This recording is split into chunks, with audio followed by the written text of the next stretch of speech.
child's recipe, and it's the one I've always used. She made hers in a food processor, which you can also do. And probably if you Google it, you can see that. But I have my mixer here. I have the flat beater on it. This is about 4.5 cups of flour.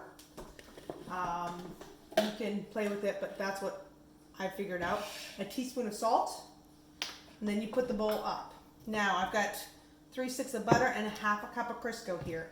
What I'm going to put in first, I'm going to put that on slow and stir. And I'm going to talk really loud.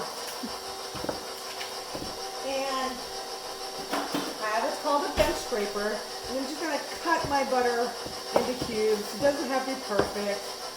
On some cooking shows, they're perfectly cubed. They're not perfectly cubed on my show. You just cut up, but you do want your butter cold, because the little pieces of butter that end up in your crust, that's what makes it flaky. The ones that don't get mixed in. So you do that to all 3 sticks. This should make about 6 crusts, just so you know. And just so you know, Chrissy Pace is the one who's the videographer. And she's doing such a fantastic job. Good morning. And Ben's here as we're making a video. Also, both Chrissy and I are dressed for a run. So after we do this tutorial, we're going to go for a run. Maybe. Maybe not. Alright.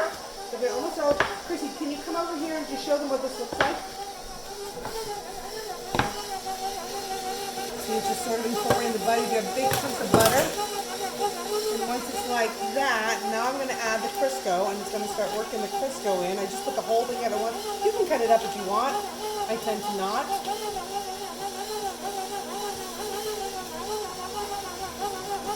So you want to see what you want it to look like. You want it to look crumbly. I don't know if you've ever made a crumb top or anything, but you want it to look crumbly. So you're going to wait a little more. I have a cup of cold water ready to go in as soon as it's at the place where I want it. So you just have to be patient here. Just have it on your lowest speed. Getting almost, because you don't want all the butter mixed in. Like I said, the chunks of butter is what makes a flaky crust. So then I'm going to add all my water in.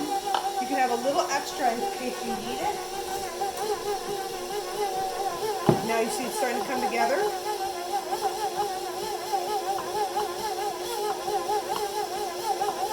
You want to just beat it long enough so that it's starting to stick together. Now,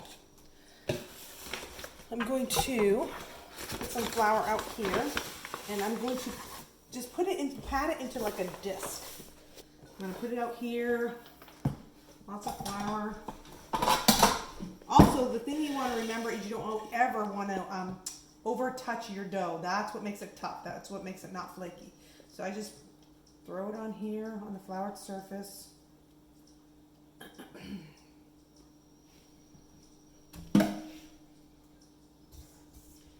It's a little sticky, which is good because there's crummy stuff at the bottom, so it'll all come together once I pat it together.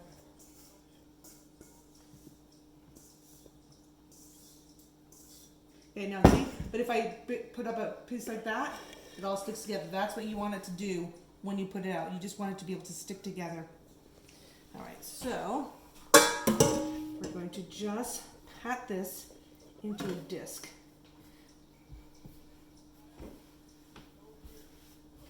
I know it looks super crummy, but you're gonna let it set for at least an hour. You can freeze this, which is great. I normally wrap it and then I put it in a Ziploc bag to freeze it to make sure it doesn't get freezer burned. But there's pieces of crumminess you want to get in that butter and Crisco and moisture into, so that's why you're just trying to make a disc. Now I'm going to go ahead and I'm going to wrap this in plastic.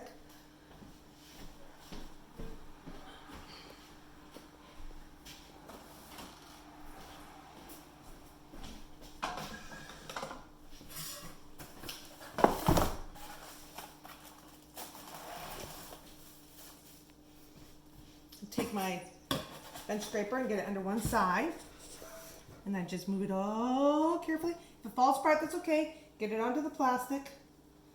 Get it into that disc shape and just put whatever else you have over there.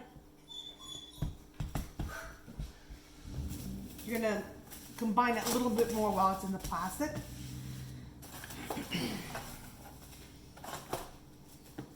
Put that up.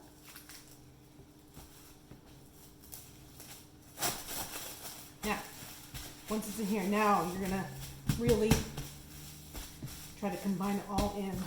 So as it chills, it all comes together. Then leave it for an hour.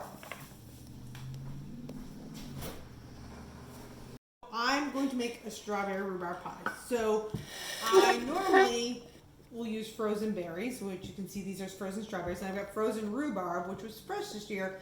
But when I'm using two different types of fruit, it's hard to mix fresh and frozen. So I freeze the rhubarb so I can use it in the pie. So some people say to drain your fruit or to strain it when it's frozen. I don't. I never have. So, but you do what you do, but this is what I do. So I've got about 3 cups of frozen strawberries, 2 cups of rhubarb, all melty in a bowl. I'm gonna put about 1 cup and 1/3 of sugar in here. Oh yes, this is a diet pie. Absolutely. So let's take out 1/3. And then I'm going to put 1/3 cup of flour in. Some people use tapioca, some people use cornstarch. This is what I use. And then we're gonna stir it. A big stir.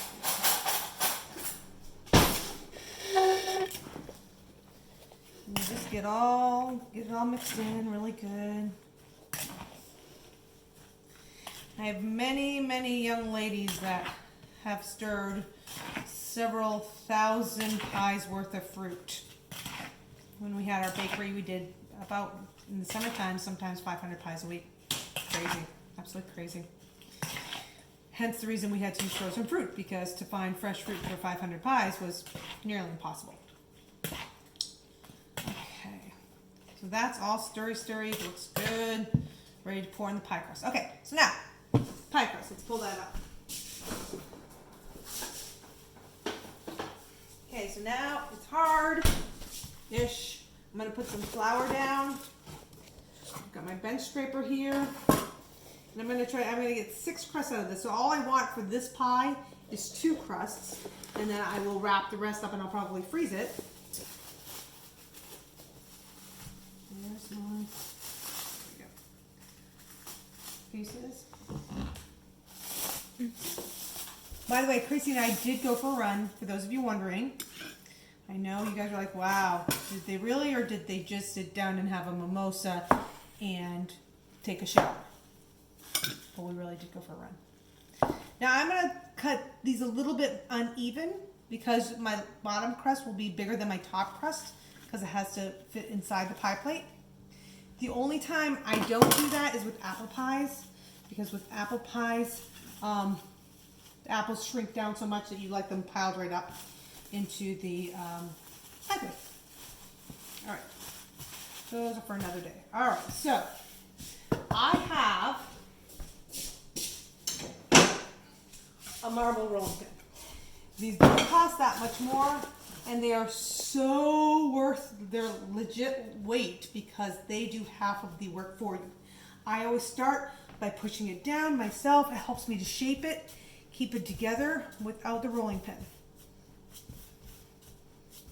Then I flip it and make sure there's lots of flour. Now, as I push, I turn.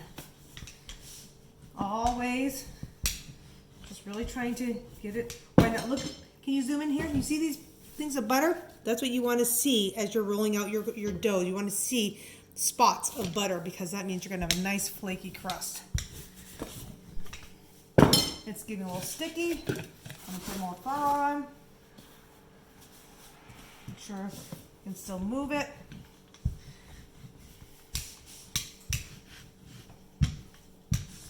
Oh, also I have my oven preheating to 450 because the fruit is already melted, and so what we're really wanting to cook here is the crust. So I have it all preheated. You can always do some patching with some cold water if you have holes or rips or whatever. Then I fold it in half, and fold it in fourths, and then I just place it in my pie plate.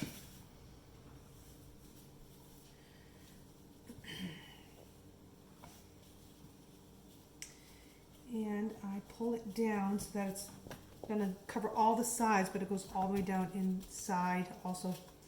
I'm gonna pour my filling right in to keep it right in there. Look at the yumminess. The reason I run, I like food. Just saying.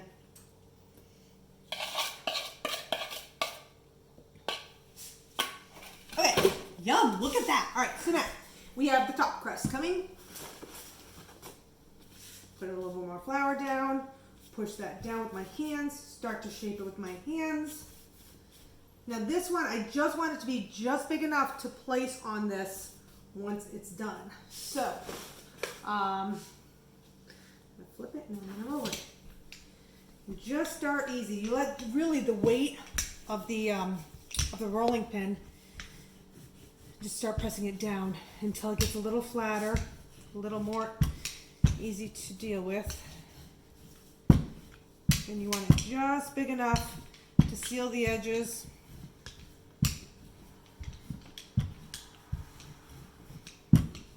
Okay. When we had the bakery, we would mark all the pies so that we knew what was inside of them. Well, I don't have to do that anymore. So I'll just make a couple marks. You can make whatever marks you want. It's easiest to make them here. Then after you put them on the pie, we're going to put a little bit of butter on the inside. I'm going to use my bench scraper, cut up some butter. A couple tablespoons should be fine. I scored it 4 times or 2 times to make like a cross. Give you 4 pieces out of each slice. Just put it, this just helps it not boil over by putting this on top. I'm going to put a little bit of water around the edge. That's going to help it seal. Use cold water. If I was doing a lot of pies, I would use a brush, but I'm doing 1 pie, so I'm just going to use my fingers. 1 less dish to wash. Right here, just wet that very top part and you'll make sure to seal it to that.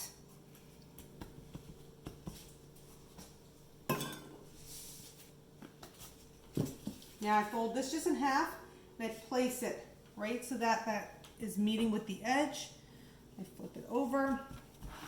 I'm going to go around and I take both crusts together to try to make sure I seal it good.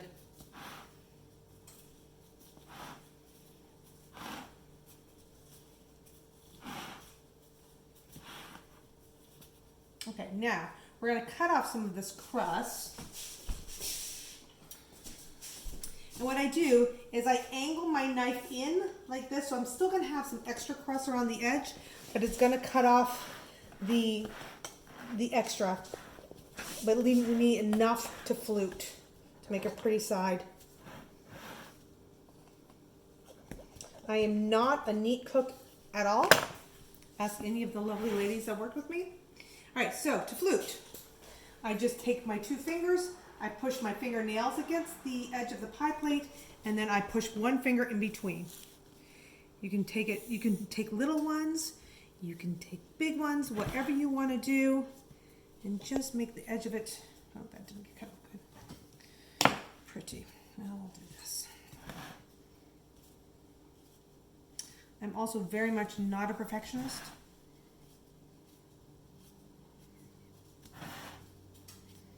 Which my business partner, Sherry, she was the one that made things look good. All right, and it's all set. So I have my oven preheated to 450. I'm going to set the timer for 30 minutes, and we'll show you the finished product.